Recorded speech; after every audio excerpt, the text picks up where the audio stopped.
and we have to really escalate the noise we make so that we'll be heard.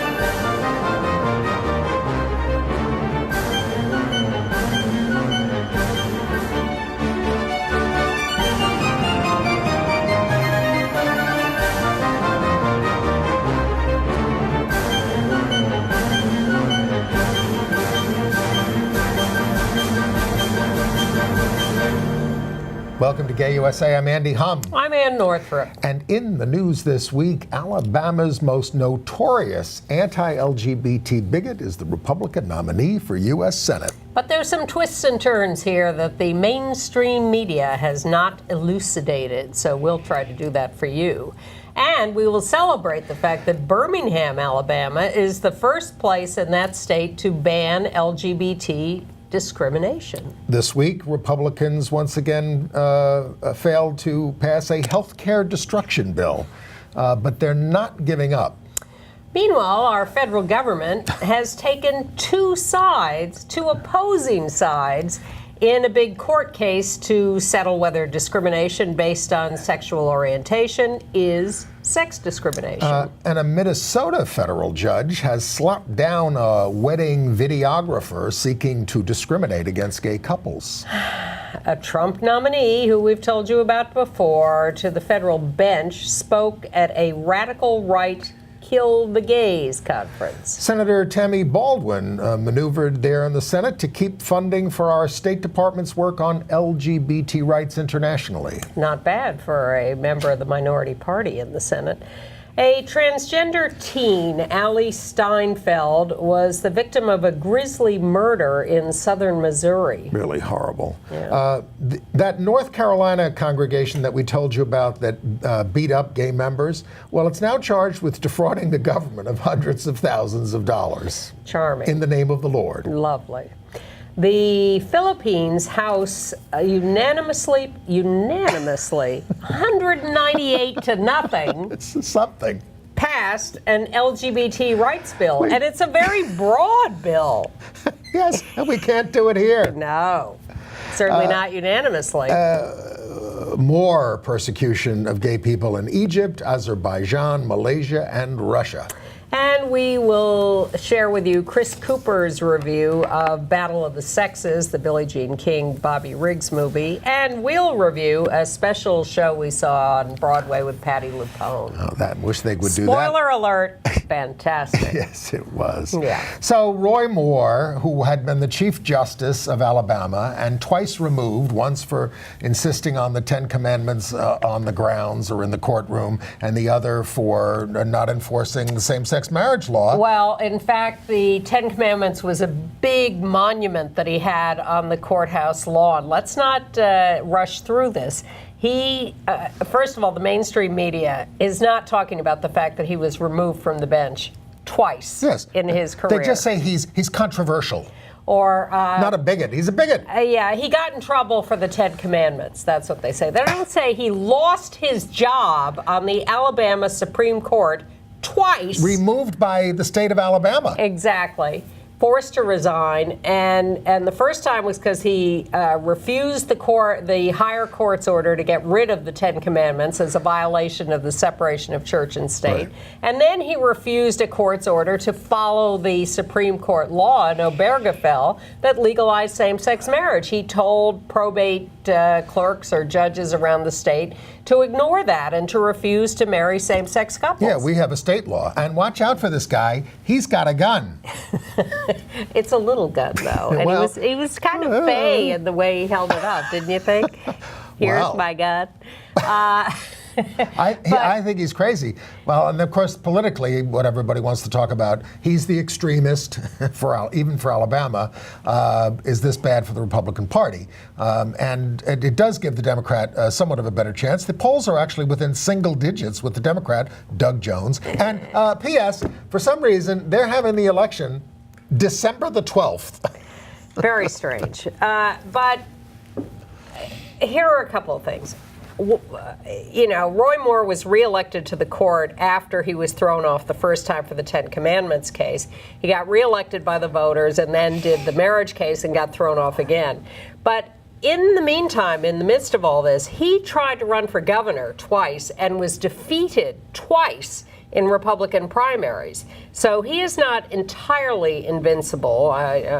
Maybe at this point he is. He certainly was a folk hero locally who Luther Strange didn't stand a chance. But Luther Strange also lost because he was mixed up in the whole sex scandal of the governor who appointed him, Bentley, to replace Tom Price. And as far as the Trump people were concerned, he was somebody who had supported Mitch McConnell, and that was Strange, bad. yes, Luther Strange. And they're scared of Roy Moore because someone said today that Roy Moore will make Rand Paul look like, a Trump loyalist. Yes.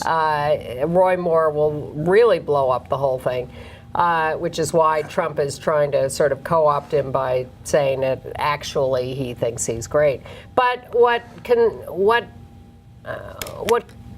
I don't get is the mainstream media keeps wanting to extrapolate this to an evaluation of where the Republican Party stands nationally.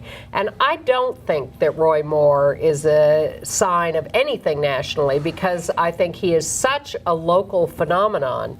And I don't, there may be crazy wackos like Roy Moore around the country, but that's not, I think, what this election was about. The candidates that Trump is pushing to run against the more moderate Republican senators like Jeff Flake and Dean Heller in Nevada and Jeff Flake in Arizona, these are going to be relative wackos, aren't they? Well, maybe. And I don't think that's a settled business yet of who he's going to support and who the Republican Party is going to run, and all that has to be sorted out. And certainly they will look at these races in Alabama and to make some of those decisions. But I really think Roy Moore is a unique personality. An outlier? Completely. An outlier, too. Well, he does want to ban sodomy. And, I saw him on the news this morning. He said, saying that we're ruled over by God, that's just a fact. That's not a religious thing. That's a fact. Well, he's one of these people, and frankly, so is Jeff Sessions, our Attorney General, who wants the laws of God to replace the laws of the state. So this is going to be very interesting if he does get to the United States Senate. I agree, the Democrat has a chance, but it's going to take some big, hard campaigning. And the only thing that really gives me hope of beating Roy Moore in Alabama is the fact that he has lost those gubernatorial primaries. Yes. And, while Roy Moore wants to make homosexual conduct illegal again, which the Supreme Court could allow again if Trump gets another appointment, a new survey by Gallup says only a fifth of Americans now think gay relations should be illegal. It was 50, only a fifth. It was 50-50 as late as 2005, 2 years after the Supreme Court declared that the remaining 13 anti-sodomy laws were unconstitutional.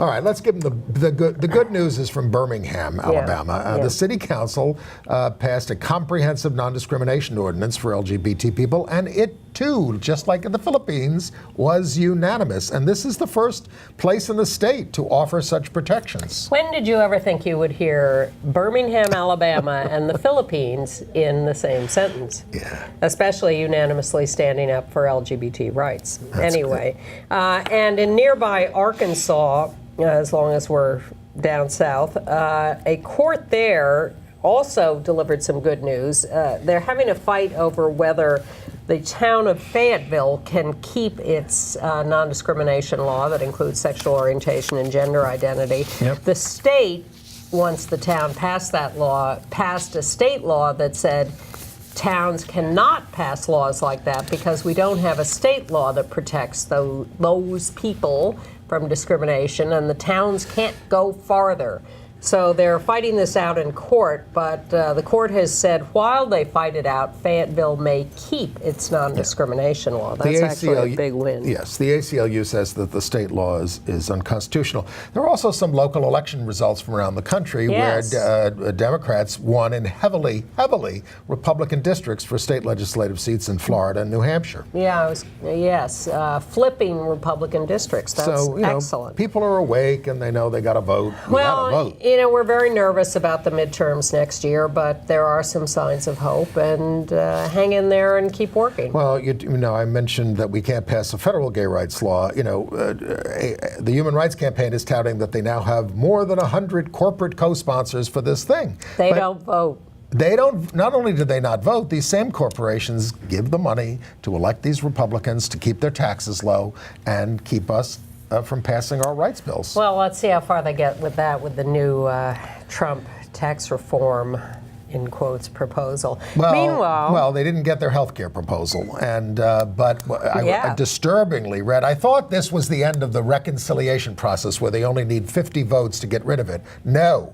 They're going to keep bringing it up next year under the reconciliation process to try to kill it. They can also get rid of the whole 60-vote requirement in the Congress. Entirely. And then they don't even need the reconciliation process, because they can just do a majority vote anytime. Mitch has resisted that. I know Trump wants them to get rid of it. I used to think, let majority rule, but it'd be nice to be slowing things down a little bit now. It's all whose ox is gored, isn't it? We couldn't pass anything under Obama, except for the first year when we had 60 votes. Yep.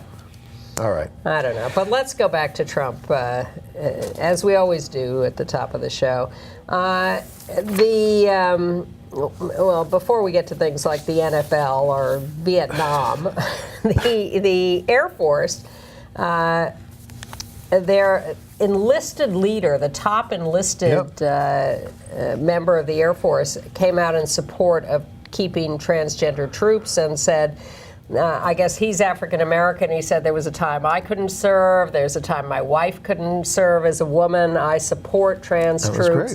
And the chair of the Joint Chiefs of Staff, General Dunford, a Marine, who when Trump first tweeted about this, supported trans troops. It was at a Senate hearing because he needs to be reconfirmed as the head of the Joint Chiefs. And he was asked about it at the Senate hearing, and he again affirmed his full support for allowing trans troops to serve. Well, so who was Trump talking about when he said he consulted his generals? I was thinking about that. I thought it was probably General Tire. Or Captain Crunch. Or General Motors. General Motors. Whatever. Well, this is the reason that Ellen said this week that she wouldn't have him on his show because he's it took her this rights. Long? Well, she was asked about it by who was it? It was the woman from Fox who's doing the NBC Megyn stuff. Kelly. Megyn Kelly. Oh my God! Have you watched that show? No, I saw 5 minutes of it this morning, and it was embarrassing on the Today Show. It makes us look good. I think we look great.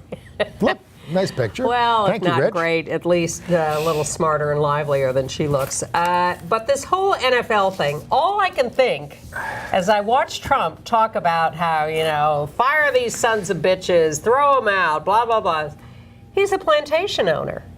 That's what he is. He is, how dare the darkies stand up and fight for themselves? Don't they know their place? Right. Blah, blah, blah, blah, blah. That's what it's all about. He is a plantation owner. He's a racist dog. Yeah. And this is not a partisan statement, because we're a nonpartisan show.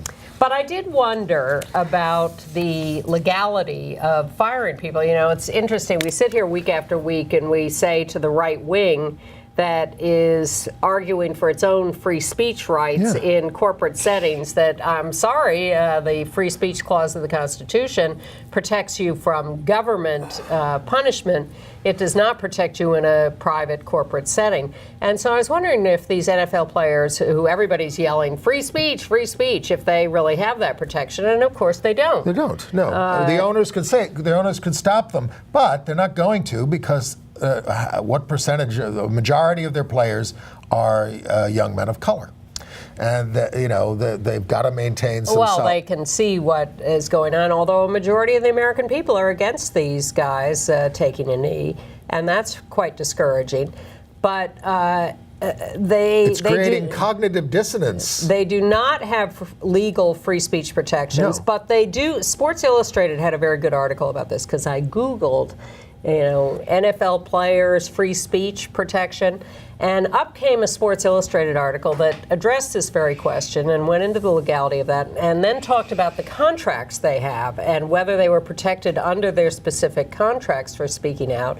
And the bottom line was that they could make an argument about being fired inappropriately, but the owners have the right to fire them for bringing disrepute on the league, and that the owners could interpret that any way they wanted. And so these guys really are, of course, subject to firing. And what Trump is asking is not illegal. There are a lot of people yelling at him and saying that's illegal. It's not illegal. There is some law about elected officials or public officials trying to get involved in firing people in the private sector and things like that. But sure, and of course the NFL. Does the NFL have monopoly exemption from the federal government, or is that just baseball, or is that? Well, there may be federal government involvement that would also complicate matters, but it's trickier. Right. And of course, watching this whole Vietnam series, which is depressing me all over again, 40, 50 years later. It's hard to watch. It is hard to watch for a number of reasons. It's hard to relive the war for those of us old enough to remember it, and to watch those killings at Kent State all over again when I was in college and graduating at the time, and part of those colleges that were on strike. And the murders, that soldiers started committing, like My Lai, and then how they started killing, and how they started killing their own officers. I didn't think they spent nearly enough time on fragging. But it just reinforces everything I always thought then and still think now about how we never should have been there. Even my right-wing brother Johnny is watching it, and he said, they died for people. He was over there, and he volunteered. And he says everybody died for nothing, for the egos of a series of presidents from Truman to Nixon. So 50 years later, now people are seeing that. But again, as with what we were just discussing with Trump, the majority of the American people supported that war. Well, they showed how Nixon rallied people behind the flag, basically, and against liberals and that kind of stuff. Doesn't matter that we were right in the long run. So I think Ken Burns has done a very mixed job on this. Yes. On the one hand, there's a lot there to look at, and he does, you can pick out the facts that he gets right. But overall, it seems to me far too sympathetic to the U.S. At one point he quotes someone saying, if Creighton Abrams had been the general instead of Westmoreland, some people think we could have won that war. Oh, God. Won that war. Crazy. We shouldn't have been there. We shouldn't have killed anybody. We shouldn't have been killed. We should have stayed out of it or supported the North Vietnamese in their fight for liberation. Anti-communist hysteria. Oh, my God. All right. Well, let's go back to the United States, where there's a very important case before the Second Circuit of our federal courts, which is right here in New York. Yes. And they heard this case en banc, which is the skydiver case where he was discriminated against because he was gay, and he is fired. He was and he was arguing that this is sex discrimination. This is a Lambda Legal case. He was a skydiver. He had a female client whose partner or husband or whatever was worried that she was going to be strapped in tight to this guy. And he said to her, "Oh, don't worry, I'm 100% gay." And the husband, partner, boyfriend lodged a complaint with the employer, and he ended up getting fired for being gay. Why that was offensive, I don't know, but that was the case. And he later died in a skydiving accident, but his survivors are pursuing this case that he was fired inappropriately and trying to cite Title VII, I guess, of the Civil Rights Act to say that the prohibition against sex discrimination includes sexual orientation discrimination. So this is what the EEOC has been saying. They've been saying it longer about transgender, but they say it about gay people now. This is a federal agency, and you still have enough holdovers there for about 5 seconds who still believe this and are fighting for that. The new appointees from Trump do not believe this and will not commit to that in their hearings. So But then the Justice Department gratuitously got involved in the case, and they come in the court and they say no, no, no, no, no, and then so the judges are saying, well, what's going on here? Haven't you figured this out? And, why are two parts of the federal government arguing against each other on this? Silence. At that point. Well, the DOJ guy says, I can't discuss our differences of opinions. I can't discuss any discussions we've had. Well, you won't even say what do your rank and file lawyers in the Justice Department say about this. Now, to be fair, we know what they feel. To be fair, the Obama administration had not gotten involved in these cases yet, and the Justice Department. But they were beginning to adopt that point of view. So, I mean, I've read the analysis. I mean, this is a very important thing because Sure. This is the kind of, if we can settle this while Kennedy is still there. Can we do this? Can we get this to the Supreme Court before the end of the term? I don't know. No. No. No. Well, all right. Well, because there's becoming a split in the circuits on this because we have won some of these cases anyway, and it looks good on this one. But our lawyers are essentially arguing that when you fire, a male employee because he marries a man, that is sex discrimination. The Justice Department says, but you don't call somebody. I mean, you call somebody who opposes interracial marriage a racist, but you don't call somebody who opposes gay marriage a sexist. They also said. Well, we would treat gay men and lesbians the same. So it's not, preferring one sex over the other. That's what sexism is. Well, and they're also dealing with the whole fact that there's a history of the court ruling in favor of stopping sex stereotyping. And that's all part of it. Et cetera. All right. So anyway, we will follow. Very, very important case. Yes, and we'll let you know how that goes. Hope it moves fast. Also important, the State Department came up for hearing its budget in the Appropriations Committee in the Senate. Senator Tammy Baldwin, the only out LGBT person in the United States Senate from Wisconsin, did try. Her goal was to attach some things to the State Department appropriations bill, and she succeeded, even though she is a Democrat and a member of the minority party.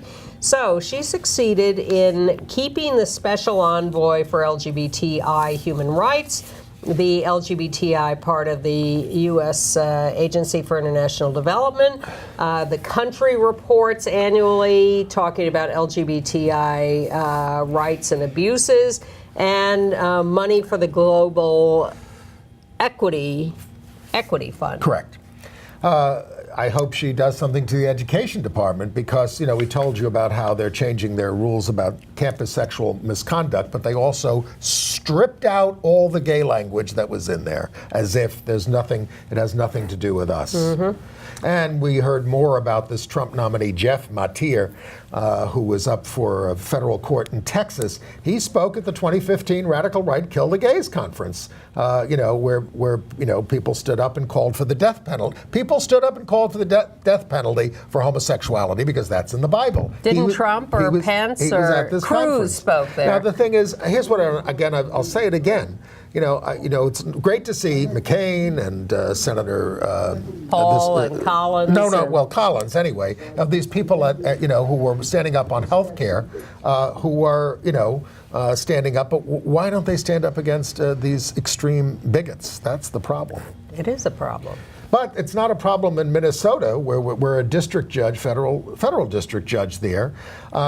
Sort of a case like the Masterpiece Bake Shop case, which is there before this cake shop case, which is before the Supreme Court. This was a videographer for weddings who said, "This is my expression," and this judge Tunheim really went after them and said, "No, none of that stuff. We've had a human rights law here since 1993. You're violating it. Everybody can claim that they're being expressive in their work.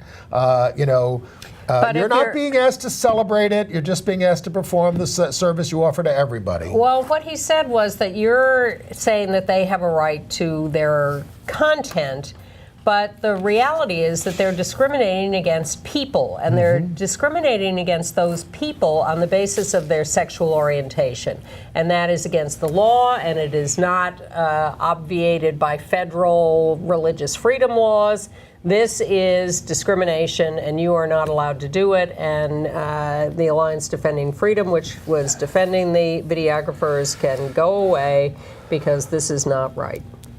And in Montana, you know, the state legislature didn't want to do a referendum on transgender, you know, using the locker rooms, gender at birth, all that kind of stuff. The legislature didn't want to do it, so the people are arguing for it. They've got the right-wing groups there. They need to get 26,000 signatures. And the Montana Supreme Court said, the way you're phrasing this is you got to rewrite the ballot language. Yeah. Well, if they get only 26,000 signatures, but it is a small state, they can be on the ballot in November 2018. In Iowa, the ACLU is representing 2 trans women who are suing for coverage of their medically necessary surgery by Medicaid. The state has a law against discrimination on the basis of gender identity or expression, and so they may actually win that case in Iowa.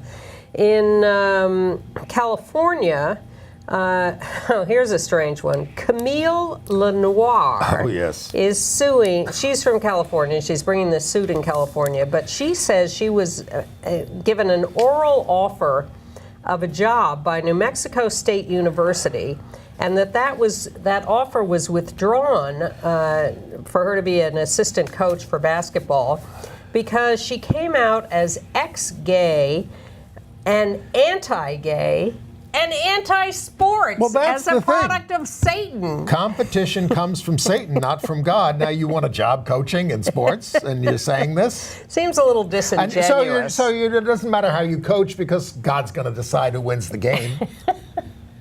It's a little complex. So New Mexico State is saying, well, it wasn't a real job offer because it was an oral offer, and it didn't go through our process of publishing a job opening notice and but she's claiming things. Sexual orientation discrimination. Yes, she is. As a new non-gay person. It's getting to be quite a minefield. Yes, well, there were always cases like that in the past. Yes, now. And then you know, that we told you about that church in North Carolina where the members beat up the gay person. Well, it turns out that they were telling people, if you're becoming poor, you're not tithing enough. Well, just pad the payroll here with other people who will be. Well, let me get the. Please. Yeah. Let me get the exact thing. Oh, they said, they issued fake. Oh, I thought that was off. They issued fake claims, some filed by business owners, wives, and other family members, to divert hundreds of thousands of tax dollars to the church over a 6-year period. What is the church getting tax dollars for in the first place? Right, hundreds of thousands of dollars.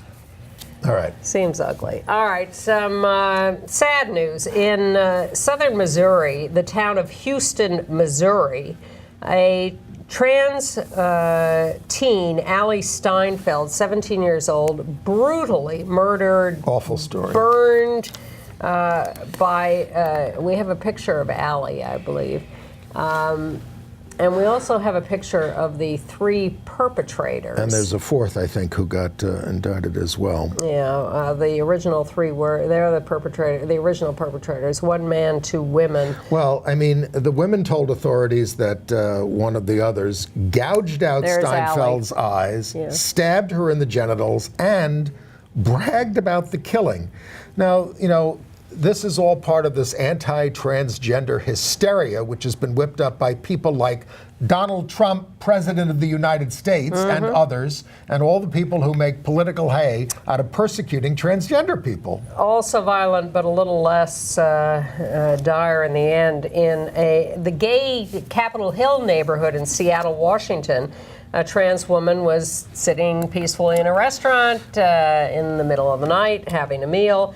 And these 3 men start harassing her and ended up assaulting her when she objected. And this is considered quite shocking there because there it is in the middle of the gay neighborhood. And in Glen Falls, New York, now New York is covered, transgender is covered by an executive order by the governor. 2 transgender students were kicked off the bus because the bus driver said, okay, boys over there, girls over there. And these 2 transgender kids wanted to sit with the people with the 2 male identifying, wanted to sit with the boys, and the driver threw them off the bus. And so this had the school district is apologizing profusely and promising training. Well, that's nice. And a sad story from the Bronx in New York, where an 18-year-old high school student described as flamboyant, it's about the best description we have, had been harassed and bullied by fellow students, and just ended up stabbing one of her harassers dead and severely injuring another one with the knife because they just didn't want to take it anymore. And you might want to think twice about using the services of KB Home, one of the largest home builders in the country. The head of the company, Jeff Metzger, lives next door to Kathy Griffin, and apparently her boyfriend called in a complaint about some noise next door, so he calls up and uses all these horrible anti-lesbian profanities, called her a bald dyke and the C word and a bunch of other things. And the board of KB Home took away his bonus and warned him. Part of his bonus, not to do it again. Yeah. Not the whole bonus, No. just part of the bonus. All right, can we move on to international news, or do you have? I think we can. Yes, let's do that. All right. All right. Well, let's start with the Philippines. They have a proposal in their legislature for a non-discrimination law, including sexual orientation and gender identity. It's very, very broad. Yes, and it penalizes gender profiling, denying or revoking a professional license, except a marriage license issued by the government, denying access to public services, including military service, refusing admission or expelling a person from an educational or training institution, denying a person access to public or private medical or other health services open to the public. Very broad. They have a transgender lawmaker there from Bataan who's in there and said that, it's sort of, I wish I knew the whole story. How did this happen? Well, this is that lawmaker talked about how they realized, and I think he or she gave a very... Geraldine, thank you. She spoke to the legislature about how bad their past behavior had been and how long overdue. Yes. Another legislator said, too many have died simply because of who they are and who they love, which is what we were just talking about with this violence against trans. I mean, that's what you want to stop. Where is the outrage? Where's the outrage from the president, who's upset about all these people taking the knee, about the way African Americans and Latinos are being treated in this country, like in Puerto Rico? I was just going to say, if he can't get outraged about that, because it's out in the middle of the sea, the big sea. But anyway, Philippines, so they're not doing marriage yet, and they still have Duterte as their leader. But even in the face of that, they passed this in the House 198 to nothing. It still has to go to the Senate. We will certainly keep an eye on that. But this was an extremely heartening piece of news.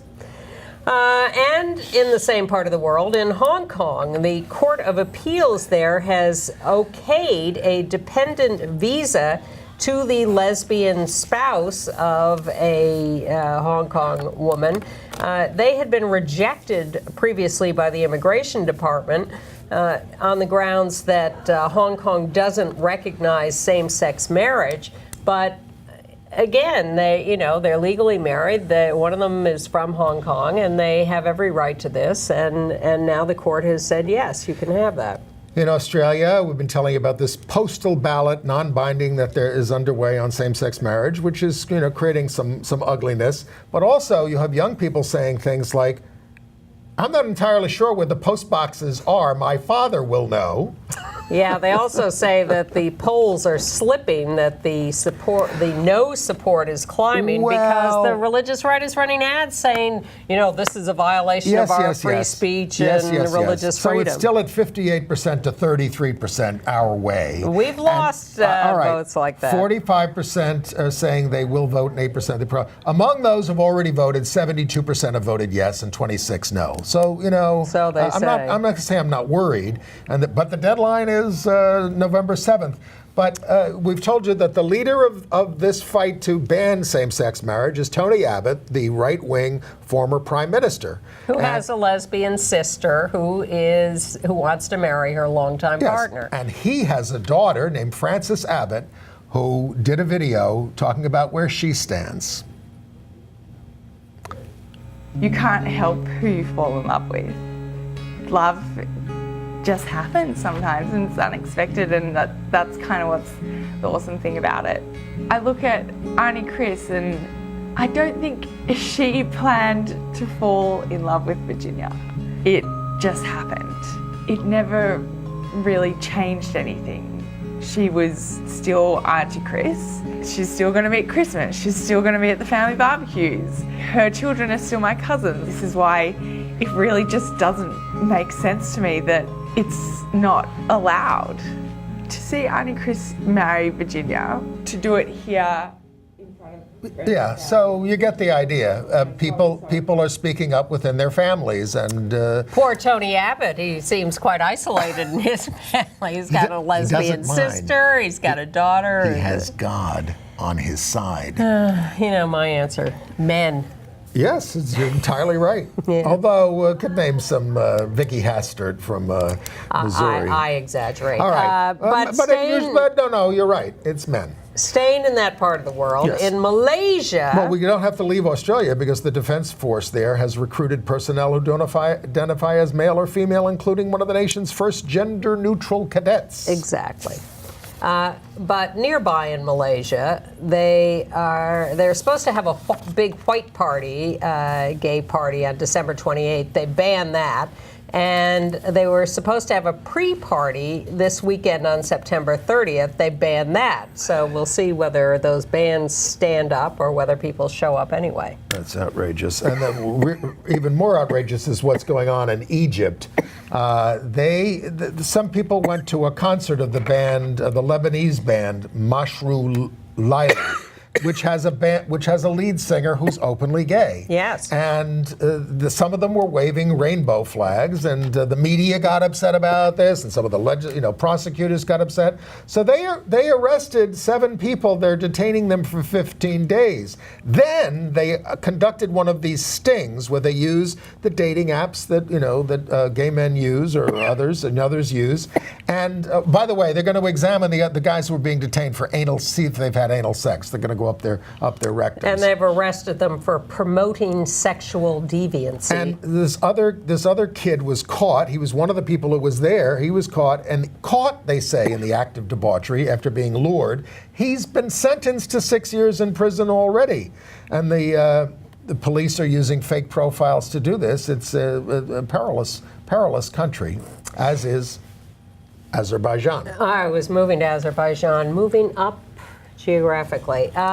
Cops there arrested, beat, and tortured dozens of gay men and transgender people. They're not that far from Chechnya. And it's been called the worst place for LGBT people in Europe. They say, oh, we didn't arrest these people because they're gay or trans. We arrested them because they're prostitutes and they have HIV and STDs. And often they wouldn't let you go unless you gave them the names of other members of the community, or at least made up some names. It's just, some of them have already been sentenced to either 20 or 30 days of administrative detention.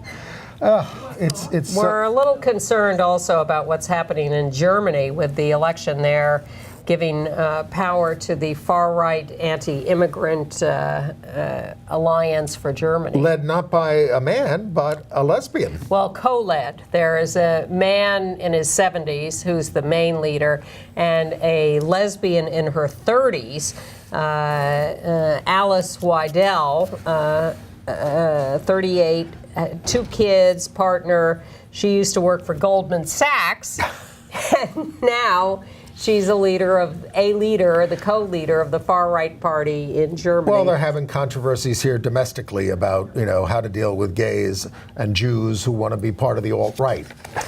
But all is not lost in that part of the world. In far north Norway, in a town called Kirkenes. They held their first Pride Parade. This is inside the Arctic Circle, by the way. I looked it up on a map. They hold this lovely parade in Norway, and they're joined by dozens of people who cross the border from Russia to join the parade. Belarus and Kazakhstan, because they can't do this stuff back home. Yep. So that was nice. That was great. And now moving farther west back over to Canada, Newfoundland is drafting a gender-neutral birth certificate bill. They were threatened with a lawsuit over this, but because they are now saying, all right, we'll do a bill, the lawsuit is on hold. But Canada has permanently banned Chelsea Manning from entering the country. And they brought this up to our boyfriend, Justin Trudeau, and he said, I need to learn more about this. Ugh. The people banning Chelsea, the immigration people, are saying, if she did what she did to the United States here, she would have been convicted of treason. And she's a convicted felon, so we're not letting her in Canada. She paid her debt to society. Yes, she did. And some of us do not think it was treason. A Russian human rights activist is going to face a trial for promoting the homosexual agenda. He's that crackdown continues under Putin. In Colombia, the Constitutional Court has okayed gender changes by minors on their documents. And we told you about the judge in Brazil who said, no, it's okay to have conversion therapy. Well, thousands of people in several cities. We have a picture. We have a picture of Sao Paulo. Yes. Thousands showed up to protest. Thousands. Look at that. This was, hey. Thank you. Colombia's Constitutional Court just talked about that. And you can drive in Saudi Arabia. Okay. And the Prime Minister, the Premier of Taiwan, did we do that? No. Does say that they're going to legalize same-sex marriage. They're working on it. Okay. All right. Ready anytime you are. AIDS news. Yeah. The Trump administration is demanding that poor countries raise the prices of pharmaceutical drugs. What a nice present for National Gay Men's HIV and AIDS Awareness Day. But meanwhile, the Gates Foundation and others are guaranteeing the purchase of generic drugs for millions of people around the world with HIV, and they're going to supply them for $75 a year. They're to capping people. The price. Yes, and putting together a package of drugs that is sort of up to date and effective and fewer side effects. And the reason they've put in this guarantee, and they're starting with drugs for Africa, but they're going to expand it to 92 countries, is they need to re-energize the generic production in India. Because the generic pharmaceutical industry in India has been suppressed in recent years because of things like the United States refusing to support generic drugs and wanting, to support our own brand name pharmaceutical companies. So the Gates Foundation and these others are trying to switch that around again, re-energize the industry, and by guaranteeing these modern drugs, also combat resistance to HIV drugs around the world. So that's a good thing. That's a good thing, and it's good to protect yourself from HIV and treat yourself for HIV. But in the meantime, the CDC says that they saw a record high 2 million STI diagnoses in 2016. Gonorrhea, syphilis, chlamydia. All these things are on the rise, especially among gay men who are using PrEP, so they're protected from HIV. I'm sure that's one part of it, not all of it. But drug-resistant gonorrhea is emerging in men who have sex with men. Yes. Also, this 2 million count of sexually transmitted infections does not include HIV. And is considered a vast undercount. This is the tip of the iceberg. So really, PrEP, great, but ongoing protection against sexually transmitted infections. Very important. We followed the case of Michael Johnson in Missouri, the former college wrestler who was sentenced to, for 30 years originally. Well, they declared a new trial and they made a plea, and he's going to got a 10-year sentence. Only 10 years Only in 10 prison years. for having sex without disclosing his HIV status. This is the criminalizing of sex with HIV is a tragedy and a scandal in this country and around the world, and yet it persists because of fear and stigmatization and racism and homophobia and all of that. Entertainment news? Well, I have a segue story from AIDS to entertainment news.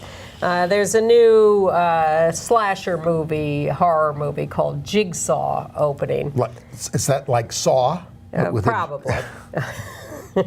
But they've got an ad campaign going where they advertise it as all types welcome, meaning all people welcome. They're playing off the ban on gay men donating blood for a bloody movie, and they have an ad campaign that uses trans people and gay people and social media. It's all just an ad campaign for this movie, but it's interesting that this is now considered a positive to sell a movie. All right. Strange. Speaking of movies, Chris Cooper, your sacrificial moviegoer, we'll put his full review into our email. You can write to me you can go to our website and sign up for our emails, and you will get these emails where we put these little extras in. And where is our website, Andy? www.gayusatv.org. Just gayusatv.org. There it is. It's on the screen. Yeah. But Chris Cooper liked the Battle of the Sexes. He says, in the best sports movie tradition, their intertwined fates all come down to the final match in which the movies score an ace. This is Billie Jean King, played by Emma Stone, versus Bobby Riggs, played by Steve Carell. So we haven't seen the movie yet, but I'd like to. Well, I'm still recommending the HBO, the documentary playing on HBO, Billie Jean King, Portrait of a Pioneer, which I think is really good. Yeah. All right, other movies. Opening in New York on October 4th and LA on October 6th is a documentary called Chavela, made by my old ACT UP colleague, Catherine Gund, and others. It's the story of Chavela Vargas, who was an out lesbian, magnificent singer originally from Costa Rica, but mostly in Mexico. Born in 1919 and had this fantastic career and slept with Ava Gardner and Frida Kahlo and... You getting all this down? It was close to Pedro Almodovar, who helped regenerate her career all over Europe. It's a fascinating documentary. It's won a lot of awards. Great historic footage, and all based on an interview with her in 1991 when she was 72. She died in 2012. But it's a really important and fascinating documentary. That sounds good. Chavela, Chavela. Sounds good. We are going to go see The Death and Life of Marsha P. Johnson tonight as we sit here. David Francis documentary about the transgender homeless person who was part of Stonewall, everything else, who died under mysterious circumstances. Well, that's what the movie is. It's a murder mystery, and it's opening in theaters and Netflix on October 5th and 6th, and we have a clip from the movie that we would like to share with you. Hi, my name is Victoria Cruz. I'm working for the Anti-Violence Project. I'm working on a reopened case on the Marsha P. Johnson case that was, she was found in 1992 by Christopher Street Pier. Right. Can I meet with you in reference to this particular case? Definitely not. Because? Because I'm retired from the NYPD and you're calling me at work. Can we meet outside of your job? No, definitely not. I don't want to meet in regards to anything.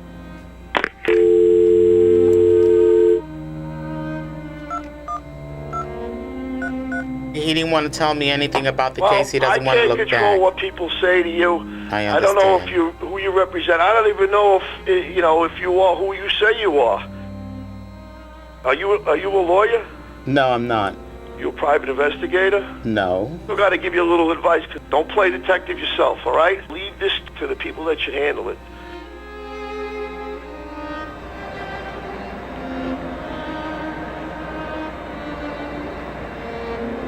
I think at the time. Welcome to New York. Yes, I think at the time they tried to dismiss it as a suicide, right? They did. That was their official. It was found in the river. Yeah.